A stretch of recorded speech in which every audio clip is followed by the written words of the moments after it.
What is going on YouTube? It is Quick Snoopy, and today I am very excited to bring you an Elder Scrolls Online guide for beginners. And as you know, or as you may quickly find out, similar to other MMOs, Elder Scrolls or ESO is a very complicated, in-depth game with so many different character customization, classes, PvP, quest, dungeon, and this game can take a while to learn all the information, and that is what I am here today to help you understand and become a better Elder Scrolls Online player. So one of the things I really want to talk about to start off is this game is not technically free to play. You actually have to buy Elder Scrolls Online, but it is not subscription based. Back in the day, Elder Scrolls used to have to buy the game and then also pay for the subscription. Well, now you no longer have to pay for the subscription. So you just buy the game and you're good. And there are no really penalties for not being an ESO Plus member, but there are lots of benefits if you are. And you also, I put the benefits on the screen. There are a lot of really cool things you get when you are an ESO Plus member. You will get access to all the different DLC and expansion packs. Another cool thing about that is when you are an ESO Plus member, you get crowns. And with the crowns, you can buy extra accessories, I guess you could say. So now you're looking at houses is another one that are coming out. You will eventually be able to buy houses. You'll also be able to buy mounts, like different horses, different animals, all that good stuff. And you will also be able to buy the expansion packs, which is what I did. I used to be an ESO Plus member, and then I eventually decided to cancel my subscription, and I just bought all the different expansion packs on my own. So there are a lot of benefits, and it's really cool, but it is not required, and I cannot stress that enough. Some people still think ESO requires like a membership to play, or that you can't access all of the benefits unless if you are an ESO Plus member, which is not true. I play everything, and I'm not a member. The expansion packs are quite nice, though. Let's talk about character creation. Now, for some people, this is a huge deal. There is a lot of different character customization because there are 3 different alliances and there are 3 different races within each alliance. So I'm quickly going to go over a few of them. The first one is going to be the Daggerfall Covenant, the Albar Dominion, and then the Ebonheart pack. Those are 3 different alliances. The Brenton, Auric, and Redguard, High Elf, Wood Elf, Khajiit, Argonian, Dark Elf, and the Nord. Those are the different races. And you can see what it looks like when you're creating your character with Novice gear and Champion gear. For different classes, you have Dragon Knight, which is going to be your warrior. You're also going to have your sorcerer. Pretty self-explanatory, right? Using magic. Nightblade is going to be where things get interesting. They're more like stealth classes. And then Templar is going to be like your paladin or healer. And it gives you a brief description as well, not too much. When you get into the actual character customization part, you can choose if you want them to be large, thin, muscular. You can also choose his height. If you want them tall or short. Skin color. Different body markings, so like tattoos, you're going to see right now.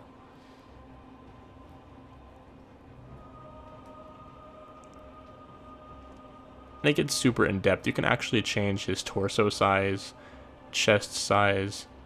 Same thing with lower body, hip size.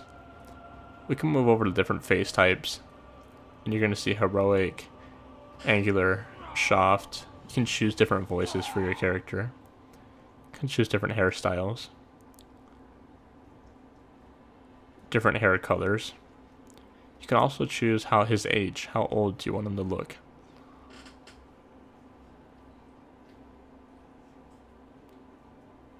Head markings. And there are so many more customizations with like the eyes, the eyebrows, the nose. I'm not even going to go in detail to all of them. When you're creating your character, you can customize them to however you please. You can also randomize the appearance.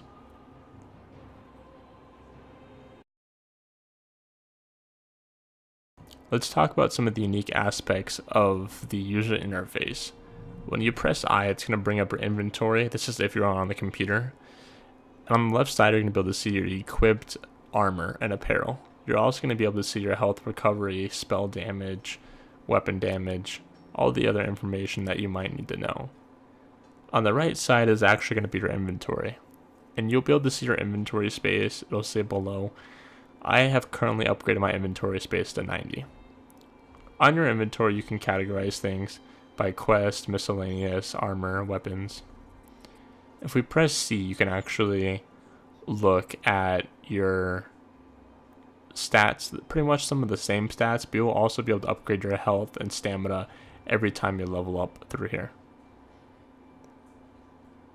When you press K, you'll be able to look at your skills. And my class, because I am a Nightblade, it has 3 different skill trees. You have Assassination, Shadow, and Siphoning. So I have upgraded Assassination and Shadow, but Siphoning isn't too high of a level. You can also pretty much have free will to do whatever you want. So I used a dual wield and bow. And you'll be able to see there's different abilities, and there's also even passive abilities. And you can upgrade if you want to use a staff. And now armor. You're going to have your light armor, which you can also upgrade. Medium armor, which again you have passive abilities. And then heavy armor. So you can upgrade all of your different types of armor depending how you want to personally use your armor. Another thing you're going to notice is you can put a point in things, or you can even put an extra point, and you can morph the ability, which is kind of like upgrade. And I can upgrade this ability if I wanted to. I'm not going to. But now you guys know how to put points in your skill tree. You can also join different guilds. You can do Alliance War, which is going to be your PvP. You're going to be fighting against other alliances. And each race has their own special skills. And then for crafting, you can put points in alchemy, blacksmithing, clothing, enchanting, provisioning, and woodworking. So these were if you were looking to possibly craft. Maybe craft armor. You guys know what I'm talking about. Let's move over to journal. You can press J, and you'll be able to look at your quest journal.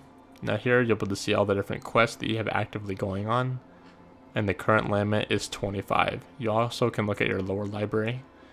If you collect the different lore. You can look at your achievements here. And leaderboards.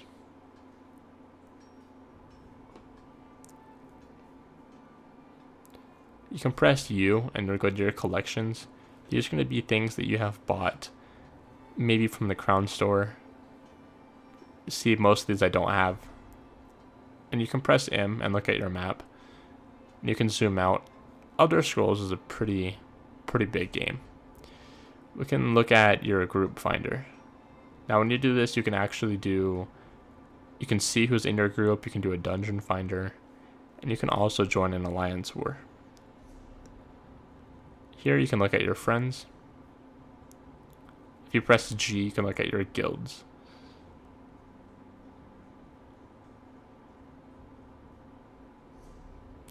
You can press L and you can look at your alliance war. Again, this is like the PvP when you're fighting against other alliances. You can press M. You can press the...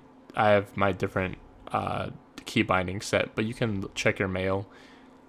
You can also look through the different help menus. And what's really cool about the help menu is if you look on the right side, you'll be able to look at the customer support. And you can actually submit feedback. You can ask for help. Any quest assistance, maybe you're stuck on a quest or it's having issues. And then you also have your different emotes. And this is pretty much the interface. It's pretty self-explanatory. There's a lot of different categories, but you'll get used to it.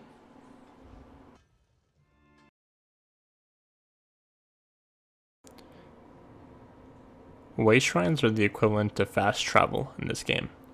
So if you ever see a Wayshrine, you can walk up to it and you can use whatever key binding you have set to actually use the Wayshrine. When you use the Wayshrine, it'll pull up a map. And on this map, you can teleport to other Wayshrines. So I'll give you guys an example. Right here I can zoom in and I can left click if I wanted to fast travel. And it's completely free, it does not cost any gold, so it's really nice to be able to get from one place to another, especially if you're in the middle of a quest. I'll show you guys again, I can travel pretty much anywhere I want. On the right side you have like the legend, but let's say you're not by a Wayshrine. I can walk out, use the map, find another Wayshrine, but it'll actually cost you gold to teleport to the Wayshrine. So you can teleport to other Wayshrines without being at a current Wayshrine, but it will cost you gold. Just keep that in mind. It's very important to know that.